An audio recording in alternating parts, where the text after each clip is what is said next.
వంశపారంపర్యంగా తల్లిదండ్రుల దగ్గర నుంచి ఆస్తితో పాటు దోషములను కూడా మనం పొందుతూ ఉంటాం. అందులో భాగంగా సర్పదోషాలు కూడా వస్తాయి. తరచూ మీ యొక్క స్వప్నంలోకి సర్పాలు కనిపిస్తూ ఉన్నాయా? మీకు ఏదైనా పని చేయాలి అనంటే విపరీతమైనటువంటి వణుకుతో కూడినటువంటి పనులు జరుగుతూ ఉన్నాయా? వివాహమైన తర్వాతకి భార్యాభర్తలు సంతానం లేకుండా ఇబ్బంది పడడం కానివ్వండి, వివాహం కోసం పెళ్లి చూపులకు వెళ్ళినటువంటి అబ్బాయి ఎన్నో సంబంధాలు రిజెక్ట్ చేయడం కానివ్వండి, వీటన్నిటికీ కూడా కారణం సర్పదోషం. తెలిసో తెలవకో గత జన్మలో మీరే ఏదైనా సర్ప సంహరణ చేస్తే ఈ జన్మలో మనము సర్ప సంస్కరణ నవనాగ బలి పూజ చేయడం జరుగుతుంది. ఇట్టి కార్యక్రమం ప్రతి నెల కూడా 3వ మంగళవారం నాడు నిర్వహించడం జరుగుతుంది.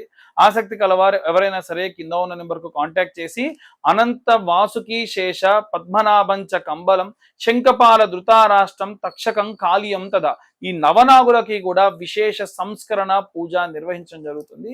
ఆసక్తి కలవారు కింద ఉన్న నెంబర్కు కాంటాక్ట్ చేయండి. సర్వే జనా సుఖినో భవంతు. స్వస్తి.